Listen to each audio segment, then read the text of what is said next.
it's almost just kind of one of those diseases where it's a little bit unfair in the sense that how easy it is to overcome it if you detect it early enough. Right. And that's the scary thing, is because like we've had women that they have a slow growing tumor, takes them a while, they know something's wrong, but they're scared of the hospital, they don't have the money, whatever, and they're like, oh man, what is this thing? And they feel it getting bigger and bigger. We've had women come in, they have like softball sized tumors. Wow. And now, and even still, it could be they got a chance because they can just do a surgical procedure and remove that and get them good to go.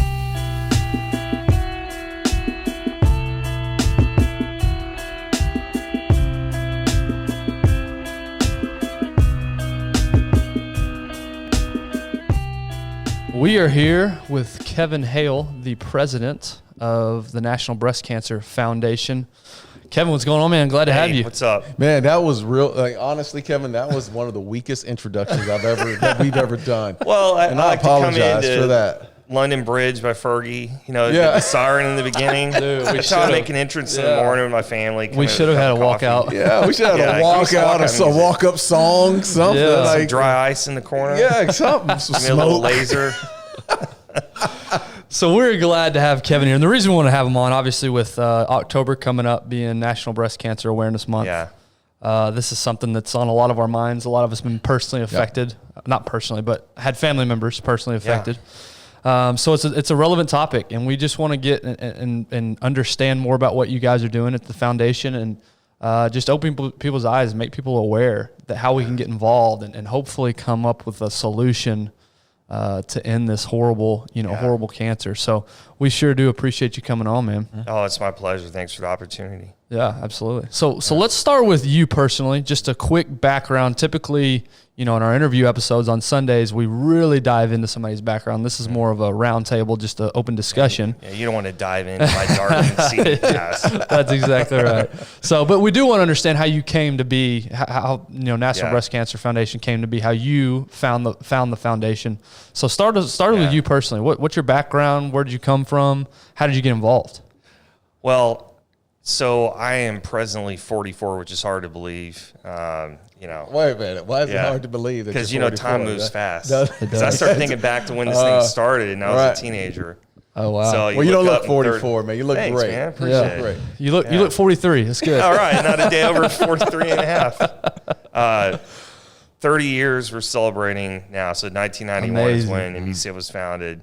My family started it, and the reason he started it is because my mom was a breast cancer survivor at that time. So she was diagnosed in 1981. Mm-hmm. So in 1991 is when my parents decided to start NBCF. Mm. And you have to think about that window of time. That was prior to the internet. Mm-hmm. So when she had breast cancer, it was very much like you would go to your hospital, you get diagnosed by a doctor, and they would work up a treatment plan, and you just sort of accepted that. Right. That was what people did. It was whatever the doctor told them to do. There wasn't the research that you can do. Mm-hmm. Now, unfortunately, anytime, you stub your toe and you're like looking Google up on WebMD, right. You got cancer, toe cancer, right? Yep. Right. So back then, no, you couldn't get any information. So there maybe sometimes today there's almost too much information, could be information overload, which is a lot of what we do, by the way, to help people figure out where to go. But when that was happening back in the early 80s and people were siloed away from each other, her experience was that she just did not have support. Mm-hmm. She didn't have information, and she felt like maybe there's some things that could have done different. So when she had her treatment for her breast cancer, it was really coming out of the back end of that was this feeling that she had that I need to do something about this to help other people, because God's grace, I made it through this, and it kind of put this spark in her to help other people out. And so she just volunteered and did other things at the hospitals for a while, worked with American Cancer Society and the Reach to Recovery program for a few years. And it was really just as she said, it really came from prayer and kind of God put this burden on her heart that you need to do something about this. I want you to start something, start an organization. So they did some research, and it just took a long time. Once that seed was planted in her heart, it was 10 years of doing research, building it up, figuring out like, okay, do we really want to do this? And then they got some great consulting, and then they started the foundation. And as anything, when you start something, it usually does start at your kitchen table, because it doesn't start out being you're at a world headquarters, right? All this, right? Yep. It starts with you laying in bed, thinking about it at 2 a.m, or you're in the shower, or you're drinking a cup of coffee on top of a mountain, and you have an idea. And then you got to go tell someone that idea. And then that's the scariest moment. That's where more dreams die than anything. You tell that first person your idea, and you just got to hope that they're the kind of person that is supportive and doesn't just come in. Unless it's a bad idea, in which appreciate somebody cutting you down. Absolutely. But you know what I mean? Like a lot of dreams are killed. So that's what happened. They sat my brother and I down. And I was how old were you at the time? 13 maybe, okay. probably my son's age now. And they said, we're starting a foundation. And I said, what's that? I don't know anything at that point. And all I knew is I was about to do a lot of work. I just felt like I was going to be doing work somehow. Yeah. So we were licking envelopes and doing all that stuff for years, my older brother and I. And but we watched the foundation grow up, and I went and got a finance degree, became an auditor. Really pursued that, had a young wife, baby, 2-year-old baby, and the foundation had really taken off for about 10 years or so, 10, 14 years it had been going. I think it was like mid-2000s, and my parents approached me and they said, hey, foundation is really getting like just on the cusp of blowing up. We need help. And I said, okay, well, let's do it. And so I started work there back in 2005 in NBCF and haven't looked back since. So what were you doing before you got the call, before you decided? I had been in finance. So I worked at Interstate Batteries for a while, which is a great company, Nora Miller. And then I'd been out in California. I was a business coach, and I loved that, had a great time doing that. But when they asked me to come do this, I was like, well, okay, we wanted to come back to Texas, so we had been wanting to come back, and that was a nice incentive to come back. And so I said, okay. And the funny thing is, I was thinking, I can't work with my family, even though I love them. How many of us can like get along with the family, right? Seriously. Like, you love them at Christmas and all that. But anyway, I love my family, and but it was a little bit of a shock, at first, just going, wait a second, like we would argue about things and all, but we figured out how to. I don't know, you figure out your lanes, you figure out how to balance professionalism. And in the end, what we started realizing is we really did respect each other a lot. Like we really got along great. Yeah. And so we did that for many years. So let's go back on this, because your mother basically started this through prayer and understanding that she wanted to, this is where her passion lay. This is a startup. It's basically a startup. Is she doing this with your father involved? Oh, yeah. At the time? Okay. So when you do a startup, or when you start any type of business or a charity, foundation, whatnot, there's so many moving pieces. Yeah. Was she working at the time when she started this, or was this the only thing that was on the plate for her? See, that's a great thing. And one of the conversations I have with her pretty often about this over the years I've had this conversation is she did not have a college degree. So she had married my dad when she was 19. And I mean, they got married, early. And so she did not finish her degree. She always felt bad about that, felt undervalued, and just kind of like, oh man, I don't have a right to say anything. So she she just started raising kids. She raised 3 of us. Right. And so she was heading into her 40s, and she was actually 34 when she was diagnosed. And so it was started the MBCF. I think it was, I guess, when she's like 46 or something, if I'm remembering right. And at that window of time, she's got at this point like teenage kids. I'm the last one's 13, so she's looking at her future, going, do I have time to do this? And am I qualified? I don't know what I'm doing. Yeah. A lot of self-doubt. Oh and my dad was so encouraging because he'd been just great in business. Right. And he really just kept pushing and saying, you can do this, That's you can awesome. do it. Yeah. And he was right there to consult, to open doors, whatever. But it was really a labor of love for her. And what is so wonderful is that she ended up becoming so educated, and she really just self-educated. She started, even like there was this computer center down the way, I can't remember the name of it now, but they had like an unlimited learning pass, and you could learn, so Microsoft, like basic Microsoft Office, so Excel, Word, all that kind of stuff. And she took so many classes that they basically said, you need to be an instructor now. Oh, wow. Because you're so good at this. Because she just saturated herself for months. She was like certified in every way that you can be certified. So she just flew on a computer at that point. Yeah. Right. So it's really cool to go from being a stay-at-home mom with no college degree to being the CEO of an organization, watching that just right, rise man. up. Hey, man, there's no denying passion. Like, That's right. honestly, Yeah. like, and that speaks to, not only for her to start the foundation, but how many people that are out there that have actually tried to go through this process? Because I know a lot of people that said, well, you know what, I'm going to start my own foundation. Well, first road bump, done. Yeah. Go get a job and go do something else. So then it's not truly your passion. Your passion, you're going to be willing to take that extra step to say, hey, look, I need to make a difference and make a change. And I'm doing this not for just self, but for so many other people. So I applaud your mother for. Well, she was personally connected, right? She was personally affected by the cancer she was wanting to help people through. And you mentioned there was no support system. And the other thing about startups is when you're on a mission, when you have a mission in your mind, you're going to do anything it takes to make it work. Yeah, and so it sounds like that's how she was. So what was the original mission for her? Was it was it literally just for support? Was it for research? What was the original mission of the foundation? I mean, what's funny about it is really it was just helping.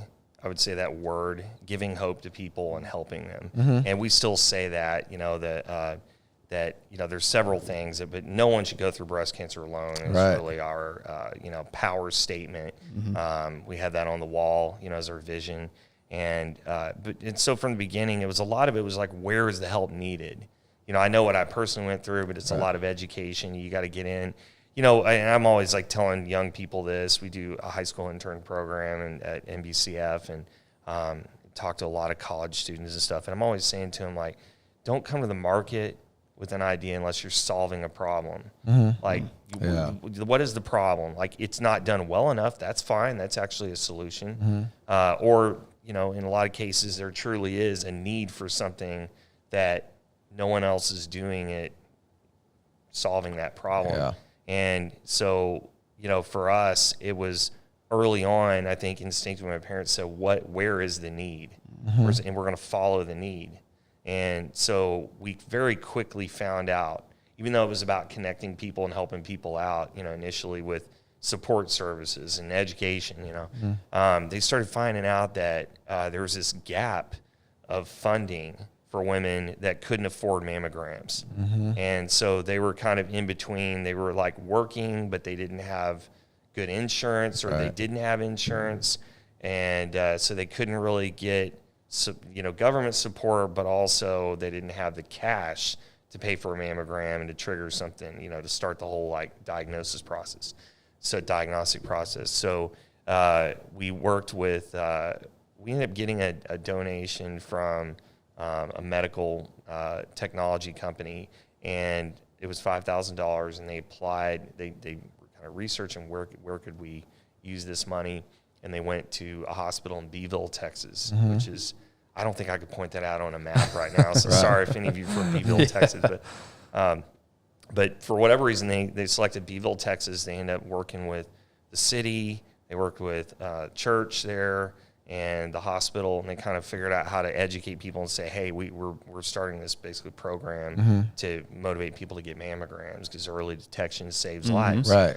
And so when they got we gave them the grant, and then they basically worked with the church to communicate to everyone, hey, please come get your mammogram, and kind of built a little bit of a alliance of different people. And they would use the money that we had to fund those fund those services. So when it first started was, back in the early 90s, late 80s, was breast cancer something that it was basically you had to be wealthy to get it to detect it early? Because you said early detection is is key. Was it something to where if you didn't have proper health care, you probably weren't catching it until way too late? It has to do with the lateness of, really like staging of breast cancer.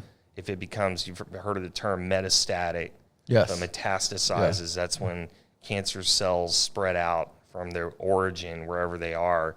So if a woman has some cancer cells in her breast, then the concern that we have is that it hits the lymph system, which is like the highway of the body, and then it spreads around. Right. And so even though you may have cancer, end up having cancer in your brain, if it originates in the breast, it's called breast cancer. And so early on, before it metastasizes, when it's non-invasive, or if you can catch it before it really hits the lymph system, and then you have a great shot at even we're getting better and better with that on staging, where even with stage 4 cancer, which is metastatic cancer, a lot of times people call it like terminal cancer, the opportunity to extend your life, the opportunity to go into remission is phenomenal. And but especially early on, it's almost just kind of one of those diseases where it's a little bit unfair in the sense that how easy it is to overcome it if you detect it early enough. Right. And that's the scary thing, is because like we've had women that they have a slow growing tumor, takes them a while, they know something's wrong, but they're scared of the hospital, they don't have the money, whatever, and they're like, oh man, what is this thing? And they feel it getting bigger and bigger. We've had women come in, they have like softball sized tumors. Wow. And now, and even still, it could be they got a chance because they can just do a surgical procedure and remove that and get them good to go. So I went through. Well, I was young at the time, but my mother my grandmother in the early 70s lost her life to breast cancer. But she actually lost first breast early on in the battle. Lived through that for a number of years, and I know technology and the healthcare system was totally different there, and medicine was totally different. But it was just about 4 or 5 years later where it had metastasized in the other breast. And then took her life. So was that for her? Sorry, not to go down the route, but just making people aware. Was it just something she just ignored? Is that what happened? I don't know. I have no idea. I mean, I was so young at the time. But my mother, I know what the awareness that it brought through my mother, my sister. I mean, anytime my mother would tell my sister, hey, every time you're in the shower, you check. Yeah, like it's gotten to that. It had gotten to that point. So, how are you guys in front of this? And give us some numbers. What are the numbers, stats look like as far as breast cancer is concerned? Well, first of all, one of the best stats is that there's over 2 million survivors right now actively, which is great. Yeah. Unfortunately, there's about 250,000 diagnoses a year, new diagnoses a year, and about 40 to 50,000 deaths a year from breast cancer. So, first of all, I'm not as worried about the diagnosis number as I am the mortality rate. So if you think about it, it's like what we were just talking about. If you detect it early enough, then a lot of times it's just what's called a lumpectomy. They just go in, they remove it. You don't have to do radiation. You don't have to do chemotherapy, which that's really life-altering kind of stuff. Right. God bless it, though, man. Chemo, as much as people hate it and as hard as it is, it's like carpet bombing your body. It's just it saves lives, It's still, and we're working so hard to find things that are more personalized treatment so that people don't have to go through that. But I'll tell you, getting ahead of this early enough, and having a plan, and seeing your doctor annually. And I think knowing that's one of the things that we're heading towards is having more of a genetically, like a lot of genetic testing and things like that. It's to get ahead of it and see, like, what is my personal profile? What's my risk assessment? Right. So there are risk calculators out there. NCI, National Cancer Institute, has a great tool for that. But it really comes back down to, do you have family history? How old are you? You know, that kind of thing. And so you start to see the numbers, and really over 40 is where you start to really see an increase. But we, on the other hand, even though it really affects women over 50, it affects a lot of women under 40. And like my mom, you know, and again, so that's why we have a real passion for everyone starting to be aware of it and paying attention. And I would say especially if you have sisters, a mom, a grandmother, someone who has the genetic markers for it, called BRCA1 and BRCA2. We call BRCA1, BRCA2. If you have these genetic markers, then you should know about it. You need to know about it. And that way you can get ahead and start really paying attention to it. So, you know, it's all these are just tools that we're trying to add to the toolbox, right? More education. To get a leg up on it. So is that, forgive the ignorant question, is that the leading cause, is genetics? I mean, what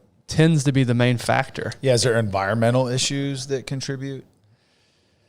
Oh, you know, that's the subject of a lot of research, and the need for more research is it predominantly, yes, it's genetic.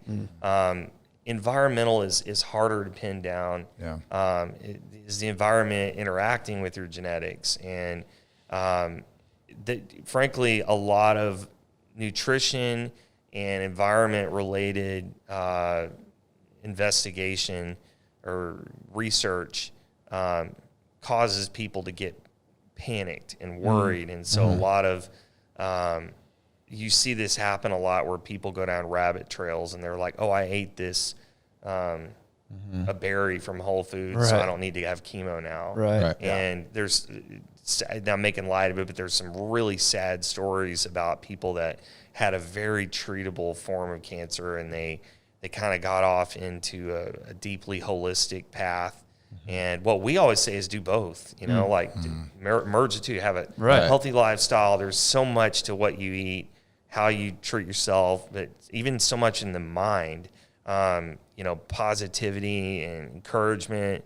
The spiritual component of it is significant for people. And, you know, in the survival rate, because if you give up, you can see it. We've had doctors that have said, you know, so many oncologists have said that you can just see when the lights go out for someone, when they're like, I don't care anymore, then their body will follow on that. And you can literally give up to cancer, and your body will follow. So I would just say this to say that don't hang your hat on any one particular thing. You know, work with doctors, you know, find a good doctor, family doctor, whatever, that has a good, healthy perspective about that blend of healthy lifestyle, and they're not just throwing pharma stuff at you. You know, here's a bunch of pills.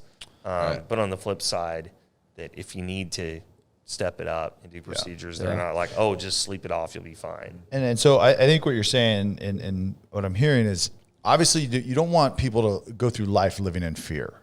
You don't want them always worried about, okay, hey, checking every time you take a shower. I'm not saying that's living, that's great. But like when it consumes you. But at the same time, the key to beating this disease is to get early detection. And whether it's genetic markers, whether it's, you know, some sort of, early diagnostics from blood work, understand if you have the markers, lifestyle, all those things that you can do to give yourself the best chance early on. But National Breast Cancer Foundation, y'all typically step in, like supporting all the preventative stuff. And there's some really cool things. Darren and I actually just went through one recently. It's called a Grail Test. I don't know if you're familiar with this, but it tests for all 53 known types of cancer, and then your I don't know, likelihood of that based on your blood work.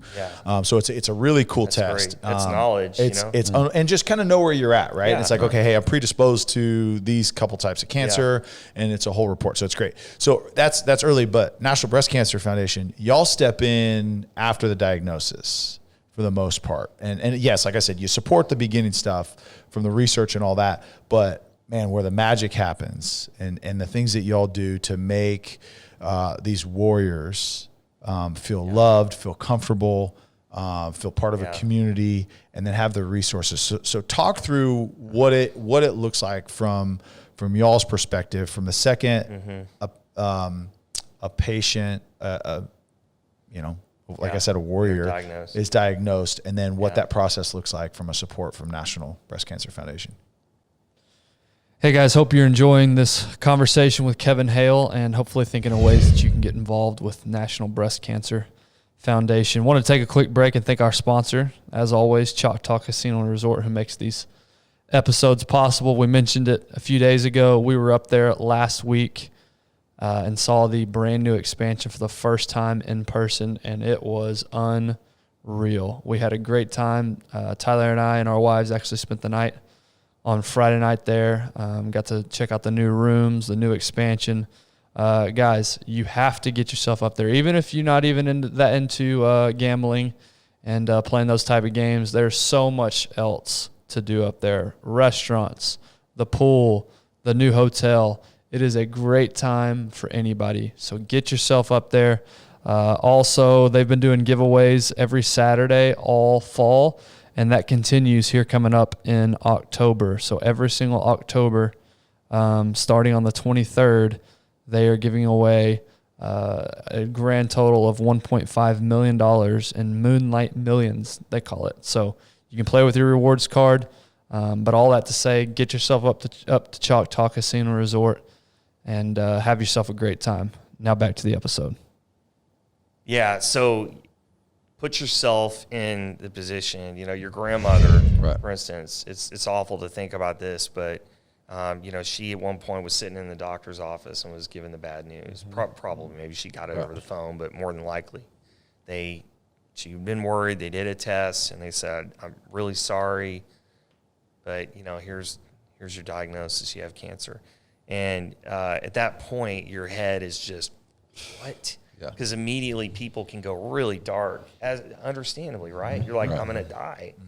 And even if you hear, it's like that joke they say about, oh, you're having surgery tomorrow or whatever, having a procedure. Oh, it's a minor procedure, but it's not minor when it's you, right? When you're sitting there and you got that gown flapping open in the back, and you're contemplating your life, and you're like, how did I get in here? And the fluorescent lights flickering and smells like, chemicals and stuff. And you're like, I'm going to die. I'm not going to wake up. And I don't care who you are. If you're going under anesthesia, you make your peace with God or whatever. Right? I want to make sure you got your affairs in order. And but anyway, the severity of the situation hits people, and they don't know what to ask a lot of times. And so the doctors are busy. They have to move on. And that's why these organizations that have come along, it's not just us, great charities and NGOs that have come along and said, okay, we want to be a support network. People want to start connecting you together. Because wherever you are, this is a sobering thought. You're sitting in that chair right there. There's probably somebody else in that moment. I'd have to do the math, but there's probably somebody else within that 60 seconds or so that's having the same conversation given to them. How cool is that, though, to think that, just when you got enlisted into that army, so to speak, there's somebody else in the same situation as you. And so what we try to do is we try to be there immediately to start saying, hey, we're here. None of you should go through that alone. So we have what's called patient navigation that we pay for. We have navigators that are trained, usually they're nurses, and their job is to help walk like a caseworker.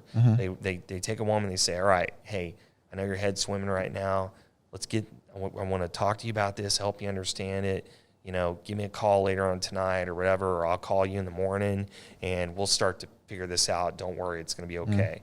And because you got financial concerns, you got work things, insurance stuff, obviously just the emotional toll, but also being directed to resources, good, helpful information, not like too much medicalese, where you can just overwhelm people with things. But some people want that. So navigators are really there to help guide women through that immediate, shocking, we used to have a program called Beyond the Shock that told you everything you need to know about breast cancer within an hour and 15 minutes. And it's because you're in shock. You need to get past that. So navigators are a big part of what we do. and then support services. And this has really even taken a higher level of concern in the last few year and a half because of COVID, because people are at home and they're disconnected. Imagine being told you had cancer on April 1st or something, or April 3rd, of 2020. And now you're not allowed to go into the hospital and do the bare minimum emergency surgeries, procedures, everything was put on hold. And you had people that died because they could not get the same level of treatment and could not get the same level of engagement during that window of time. That's one thing that I haven't even accounted for, right? Like you think about the impact that the pandemic made, but those people that were just diagnosed, and like you said, 50,000 people a year pass from breast cancer. Yeah. 250,000 are diagnosed every year. I mean, like you said, in that month of April, I mean, that was 20,000 women were told that, hey, you have, or worse, not told. Or not told. That's exactly right. Yeah. So it's the long tail effect of what we're really worried about right now. And we worked so hard as a society. I have Susan G. Komen to thank for that, American Cancer Society to thank for that. And then us. And since the 90s, really, especially if you look at the mortality rate, I don't have the numbers in my head, but when you look at there has been a reduction in the mortality rate because of early detection messaging and getting women to normalizing the process of mammograms and breast self-exams and annual doctor visits. And so that is absolutely essential in beating cancer, is getting ahead of it. But we didn't know that back then, and people didn't know that. It takes a long time to absorb something as standard practice in a society. Right. It's sped up now. Because of the internet and social media. It's amazing how fast people are like, oh, that's what we're supposed to do. Yeah. So you mentioned Susan B. Komen and American Cancer Society. How are you guys working hand in hand with those other charities that are out there? Well, first of all, we like to say that expression, rising tides raise all boats. Right. So this particular problem is so significant that no one organization can fund it, treat it, whatever. No one can solve the problem by themselves. So we all kind of have, even though we're different organizations entirely, we're different corporations. We're a 501c3 corporation, a nonprofit, but we all have different approaches and different missions, if you will. And so our mission in particular is about helping women now, like right now, with the support services we talked about, mammography, screening. Other organizations may be more research focused, right? And God bless them, because we need everyone. Like there could be 10 more NBCFs, and we still wouldn't have the problem solved. But we're iteratively making progress. So we find ourselves in these collaborations, like we did one with the Bush Foundation, President Bush Library here, in Dallas, which is awesome. We worked with them, and it's an initiative called the Pink Ribbon, Red Ribbon Initiative. So we found ourselves working with Komen and National Cancer Institute and some pharmaceutical companies, and really trying to figure out how to solve a lot of the female cancer-related problems in sub-Saharan Africa. So it's a real problem there. That's where AIDS had taken off. And I could get off into a whole nother thing on that, but there's such an interesting correlation between, undeveloped countries, or we call it like third world countries, countries that are just kind of barely held together government-wise, and then even areas in ours like urban areas where there's underfunding, overcrowding, lack of access, things like that. There's a lot to learn from best practices. Even like one really cool thing that they did, we were in Zambia with President and Mrs. Bush on a tour, and at one of the facilities there, and they were doing, they use normally they would do, if they were looking for HPV, they would, in a woman, they would, use complicated equipment to do that. Well, they had a way of using a camera, and then they would, to detect if the cancer cell was cancer or not, or precancerous, they would use a drop of vinegar. And so they could use a camera and they could do a dropper of vinegar on a lesion inside the in the uterus, and they could tell if it was precancerous. And so that's a solution that was like, what the heck? Right. It's so easy. That's simple, right? Yeah. Like, we don't have to take a biopsy, send it off to a lab, get it processed for a couple of weeks, and then $1 million of equipment that you can't Mm-hmm. maintain, an unstable electric grid. So that's an extreme example, but the point is that there are methodologies that we can learn, and so you start to need organizations that pull all this together and kind of advocate for that. And so that's what a lot of what NBCF does. That's awesome. So somebody listened to this and, they either were just diagnosed or they have a feeling that maybe this is what they have and they want to, they want y'all's help at National Breast Cancer Foundation. Walk us through what that looks like. So we go to your website, we give you a call. Walk us through what are we going to experience from the initial call? Well, the first thing we do is we never say no to helping people and just turn. I mean, our team is not nearly as big as it needs to be, not nearly as funded as it needs to be, but they don't. We say don't say no. Don't turn people away. Like, figure out how to direct them and help them. And so what we would do is we would direct them to their hospital, essentially, and we have a pretty good idea of hospitals that are supportive of women who come in who are underfunded, but we're just there to answer questions early on and direct them. And then if a woman finds herself in a situation like financially, she doesn't know what to do, she's bound up, we cannot pay for everything we like to pay for. Because it goes fast. Yeah. I mean, treatment can be $100,000, you think about that. Our organization is about $20 million organization annually. So we don't have the ability to pay for all the things we want to. But what we do have is we have some navigators that we have access to that they know tricks. Right. And they know how to get to money, and they know how to help at the very least point people in the right direction. So I would just say that anybody listening to this, just same as I say to anyone, please reach out to us if you have need, if you're concerned. Right. Understand that very likely we won't be able to pay for everything and wave it away.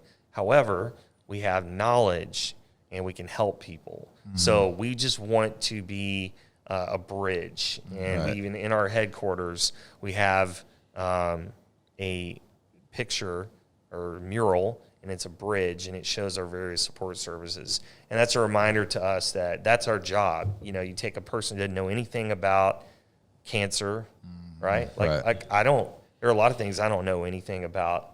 I don't know nickel coverage, like might have a general, I've heard of it, but I have no idea. I'd get blasted, person coming around the corner there by a fullback like Tyler. But anyway, so when we're in that situation, we are a lot. I was really enjoying that metaphor, and I lost my train of thought. Yeah. I know I got wrapped up in the nickel defense here. I get it. But got excited about football. So one of the things that I love that y'all do is y'all have a pink box. Let's talk about the Hope Kits and what that is, and on two levels. One is a patient's receiving them, right? Yeah. And what it does and why you guys created the Hope Kits. Yeah. But then two, on the other side of it, so if anybody out there has a small, medium, large company, doesn't matter, how you can partner and some really cool things that come out of partnering with NBCF, wherever you are in the country. And then talk about what the opportunity is there and some of the examples you've done, with some NFL guys and some things. That's a really cool story. Yeah, that's pretty neat. Thanks for bringing that up. Hope Kits, that's what the name we gave these boxes. So just the backstory on this is so cool. we used to get, we get what's called gift in kind. If you're a nonprofit and you give something like, say you donate furniture or whatever, Salvation Army clothes, that's called gift in kind. You didn't give cash, you gave gift in kind.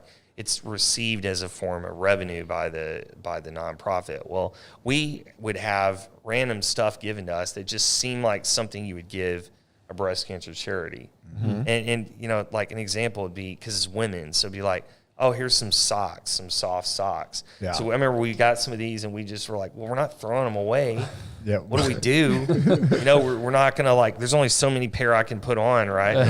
But like the pink sock. But we would have not a warehouse. We'd have a couple rooms with stuff, and it's like random things. And we started, how do we is there a way to put this together and give it to people?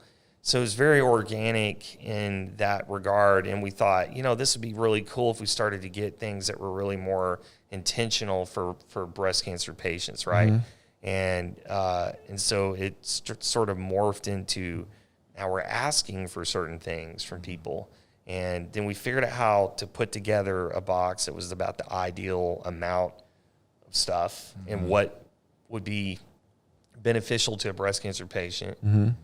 Including like a personal note, hey, we're praying for you, whatever, written by a volunteer.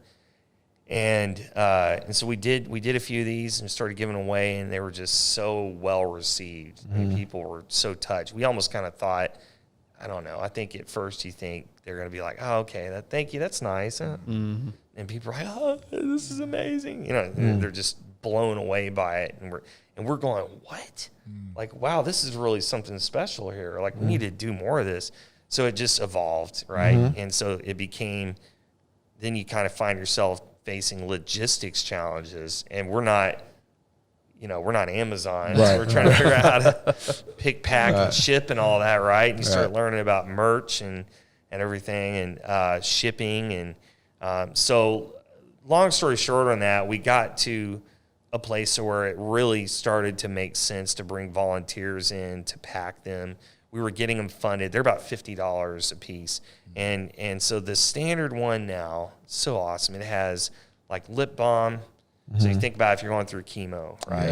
And your lips are chapped, warm, soft socks, so when you're sitting there and your feet get cold and you're in the chair, and tea, special herbal tea to settle your stomach down, a journal that also has like a lot of great information in it, a personal note from someone that just says, hey, you're not alone, that kind of thing. And several other things, a tumbler, to drink water and all that. And so it's really intentional and really specific.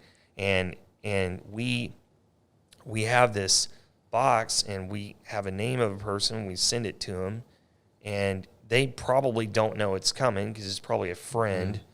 Generally speaking, it's a friend or family member who found out about it and submitted their name. And so this thing shows up. Maybe a week or 2 weeks before, they were diagnosed. Maybe they're having a really hard day, and then someone, out of the clear blue, this nice box of stuff with a personal note and all that comes in and says, hey, you're not alone. You'll be in Wichita, Kansas, whatever, out in the boondocks, right, in the rural area, and you get this box delivered, and it's someone that cares about you and no strings attached.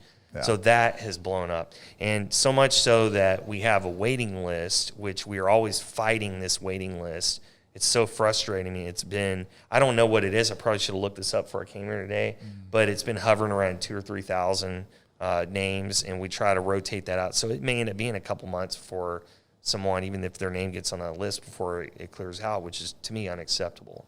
So, really, the beauty of the Hope Kit thing, though, above the impact that it has, is that it's finally something that kind of like brings volunteers together, because it's hard to do with breast cancer. Like Habitat for Humanity, they can go build a house together. It's on a Saturday. I was going to ask how people, with their time get involved. I mean, obviously money is a thing that we can donate, but how people donate their time, which is what you're speaking about.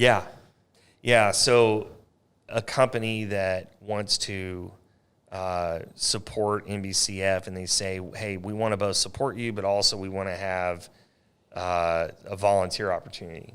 And in the past, we'd be like, oh, we can't really have you go to the hospital.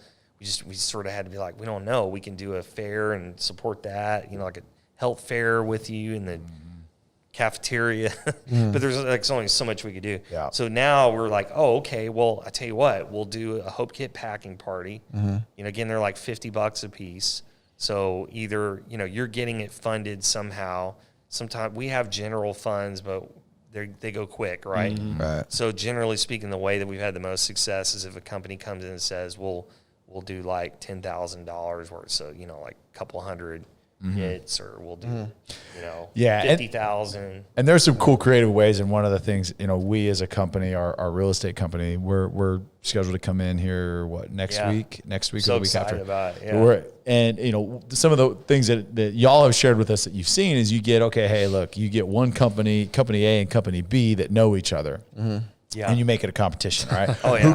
Who can raise the most? So it's the same thing. It's like candy sales in elementary school, right? Hey, you go out and how much can you raise? You're competitive? Yeah, no, not at all. Really. Not at all. Well, and there's another layer. There's another layer. I'm surprised to hear that. So there's another layer. So okay, who can raise the most? Okay, now you come in and company A, company B, right? You win that. Now you literally line up across from each other, who can pack them faster? Oh, heck yeah. And so we've done stuff in the past where it's like, okay, hey, we've got to pack bags because we're handing out food, so like that, and here in North Texas Food Bank, and we've done that, and so it's just a really cool culture thing for companies. So if you're a small, medium-sized company and you got 50, 60 employees, I mean that goes a long way. Right. Everybody brings $50 to the table, or goes and raises $100 or whatever it may be, and then you bring them together, and then you have this event, right? And you make it a celebration. And one of the coolest things about it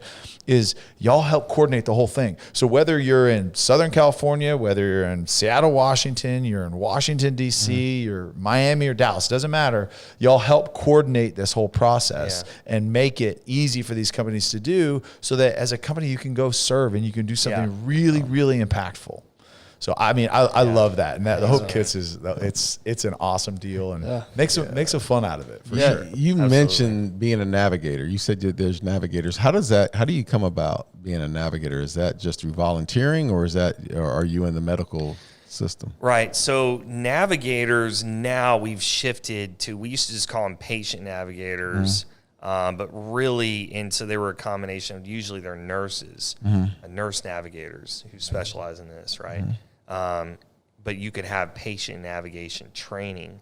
So the godfather of, that's not even his nickname, but this guy is amazing. Dr. Harold Freeman in Harlem was the one who came up with it, and love this guy. And he just basically created a system of what patient navigation was. And the reason was because back when he was originally working through all this, I guess in the 70s and 80s, he was finding people weren't coming back to their appointments. And he's like, why is this happening? And so he started figuring out, like, if we can go to them and kind of create this personal connection with patients, then it will significantly improve the chances of them not falling through the cracks. Right. And therefore their chances of survival are much greater. So Harold Freeman really pushed this and advocated patient navigation along, and it didn't require nurse navigators. It didn't require to be a nurse. They formalized the program. So we've taken elements of that, and we've actually sent people, we get them trained there and stuff he still has a institute for that. But what we're kind of shifting to a little bit is what we call community ambassadors, which is like a light training, relatively speaking. We're not talking about like a degree of anything. Yeah. It's light training, on our behalf, and we're teaching people how to do a lot of the non-heavy lifting, but very important, covering a lot of ground type of work. So that's like directing people to resources, being a point of contact, maybe even to like sort of catch people if they hear about people.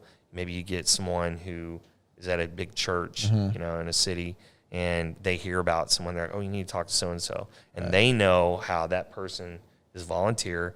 They know how to get to us or the hospital and get them mapped in and give them information and that kind of thing. Yep. And they may be like a point of contact for like local area fundraising or whatever. Right. So the community ambassador program, we're really excited. We feel like that's a lot of the future.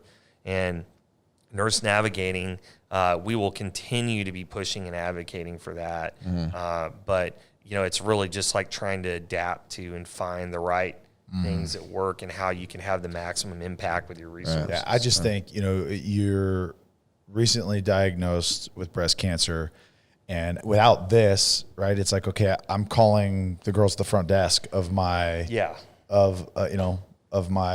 doctor. And so it's like, they're great, but they've only got limited capacity to talk to, because they've got paperwork, they've got to file paperwork, they've got all sorts of stuff to do, and they just don't have the time. Now, if you've got someone that is like, hey, no, listen, like, here's where you need to go, because that front desk girl or receptionist or even nurse, it's like, I'm in the middle of stuff. Like, if I can get to you, I will. And that's the only resource. And if anybody's called a doctor's office, how frustrating it is trying to get through and get things, then this is huge. Now you've got an advocate for you that can help you figure out, okay, hey, what path do I need to take? They know your name. Yeah.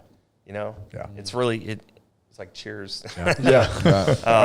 But they know you. They call you up and they're like, Lisa, why did you miss your appointment? You know how important that is? Like, to know, it's accountability, right? We all need accountability. To be known by somebody that cares that you're going to live or die. And it's not to fault the medical community for they have a bunch of manila envelopes stacked up on their desks, and that those quit being people when they get over a foot high, because you can't now it's process just handling all volume. that. So you need to build a mechanism in and that's what we started realizing. I would say the paradigm shift occurred, more than 10 years ago, about 10, 15 years ago, where we started realizing as a community, the medical community started realizing the efficacy, that's a big word that we use, effectiveness, essentially, efficacy of patient navigation and of doing this. It wasn't just to make people feel good. It has a direct correlation to the mortality rate. So the good news is we're trending in a way where it's more personalized, it's more emotionally supportive and everything, and it's also better and more effective, which is cool, because if it was the opposite of that, it might work against itself a little bit. Right. So speaking of that, what does the future look like? Where are you guys headed? What's the overall goal going forward? Hey guys, I want to take another quick break and thank our partner, Sleep Number. That's right, the official sleep partner of the Dallas Cowboys is now the official sleep partner of the Darren Woodson Show. Not sure if you guys knew this, but consistent sleep actually strengthens your immune system, and a lack of sleep can literally make you sick and unable to meet the challenges of the day. I've got 2 young kids. I know exactly what it feels like to be running on little to no sleep. It's not fun. Your body gets worn down. And there's a lot of things that you can do, which we're going to talk about coming up on these Wellness Wednesdays I teased last time. A lot of things that you can do to improve your sleep quality. A couple things: having a consistent wake up and wake up and go to bed time. Not staying up late, catching up on work emails, reducing your blue light, all that good stuff. But once you're actually in bed, it is imperative that you have a great mattress that's actually customized to you. And that's what Sleep Number has done with their new Sleep Number 360 smart beds. The experience walking into a Sleep Number store, they treat you just like family. They treat you like royalty, like a VIP, get you a customized mattress, and that's totally designed. Everything they do is totally designed to improve your sleep quality, because they understand better sleep equals better performance the next day. So unbelievably blessed and happy with our partnership with Sleep Number. Super excited for what we have coming down the line for you guys as a way of content to hopefully help you, give you better tips for you guys for overall wellness, not just sleep wellness. But super grateful and thankful for Sleep Number. And go get yourself involved at sleepnumber.com. Now back to the episode. It's like I was talking a little while ago about the long tail effect. And if you guys know what long tail effect is, it's just basically essentially the length of time it takes for something to phase out, from a peak. And we are concerned about this women getting out of rhythm of their early detection plan.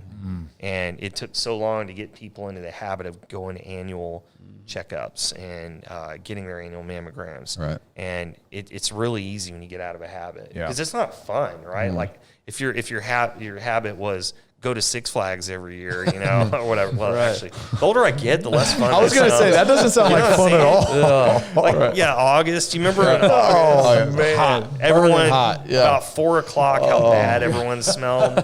Oh man, And you get the couple, and they're like overly affectionate right in front of you. oh, in line, and it's just awkward. So it is a lot like Six Flags. Okay, That's kind of like waiting in the doctor's office, I guess. That's hilarious. Yeah. So at what age should women start getting these yearly annual mammograms? Yeah, it depends. As a benchmark, 40 is what we say, and then maybe 5 years before if you have family history, so 35 potentially. Okay. There is some discussion about that. Again, talking about women, there's some confusion about that because there was a very controversial, I don't even like giving airtime to it, but I want to explain this.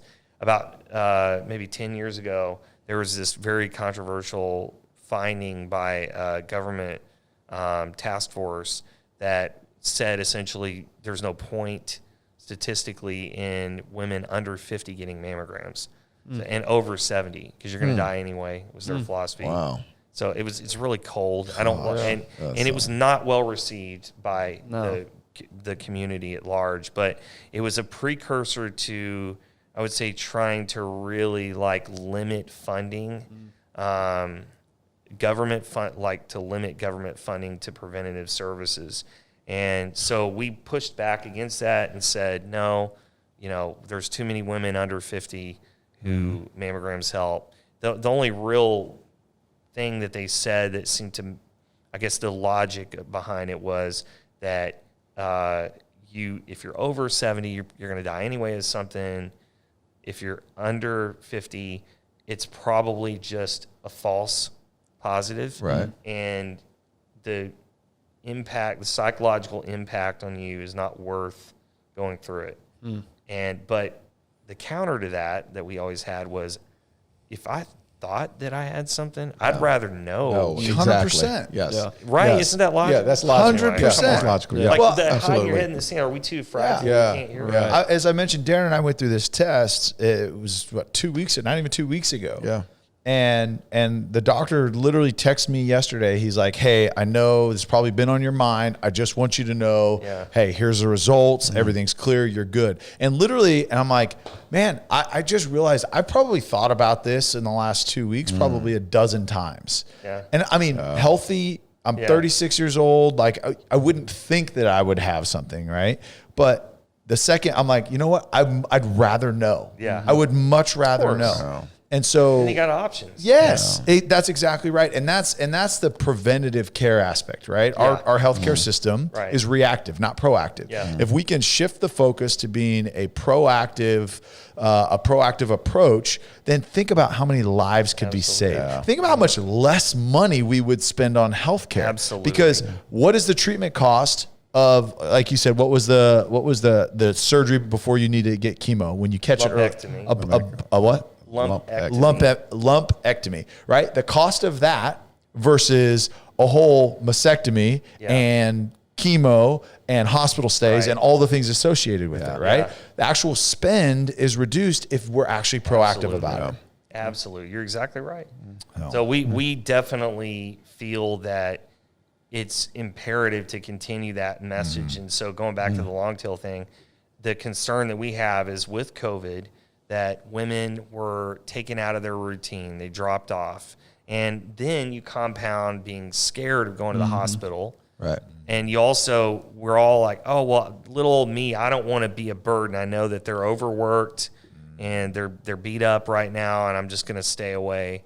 And so, and we had to do that, though. I mean, society, there was no good option there in April, May, June, of 2020. But there's an impact, there is an effect of all these women getting out of sync, and we are seeing numbers already that concern us about it and started proving it out.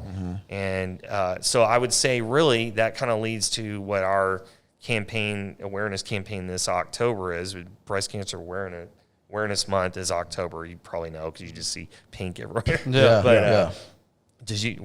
Were you around when they were? Did they allow it when you played? No, they didn't. It was it wasn't. I think it was my last couple of years it came in. Then it really. And it was pretty much just towels and gloves at that point, right? Yeah. Now you're seeing it on TV, socks, the whole nine. Yeah, but I think they kind of they pulled back and they made it where anyone could do anything. Maybe a year or two ago, I want to say. Well, I kind of we always liked that. We felt like maybe you should make it like a week or two, but we were concerned about pink overload. Everyone's going to hate us, but that was I think that was American Cancer Society, if I recall correctly. But anyway, so we are really advocating going into this Breast Cancer Awareness Month. Right. A word we always like a good acronym or whatever, RISE, which is Rally in Screening Everyone, or Rally in Supporting Everyone.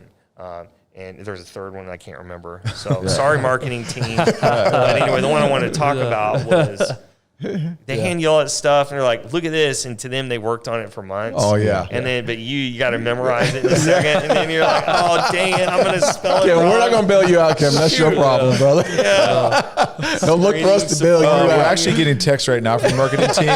It's not even rise; it's actually ride. Different word. Rallying and denying everyone. There it is. So where can people find you guys? How can they get involved? They can go, anywhere where you see, NBCF. So we have on Facebook, Instagram, hashtag NBCF. But we will be using this hashtag Rise in BCAM, so Breast Cancer Awareness Month. And really the entire point of what we're trying to do is to an awareness campaign, a grassroots awareness campaign, get back on track, get a hold of your doctor, get a hold of the place that you normally go, and get on a schedule again.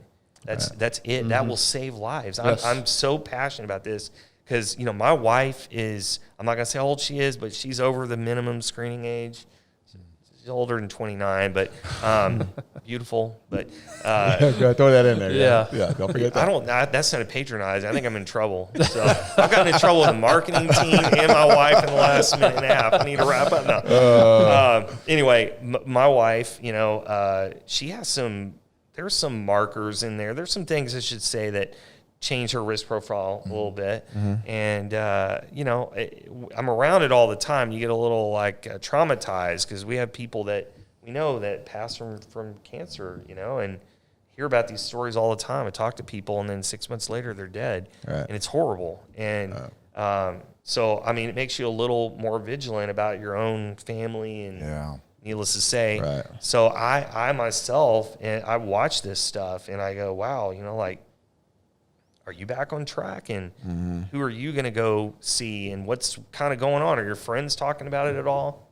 Right. And, it's just something that is so simple, but it is potentially the thing that can alter your life. And at the very least, maybe keep you from needing to have a more severe form of treatment. And at the most, it could save your life. And, and so that's, guys, a lot of times, it's, first of all, maybe it's strange for some people to have a man, as president of National Breast Cancer Foundation. It's a women's disease. But what I always tell people is it's not a women's disease. This is all of us. Yes.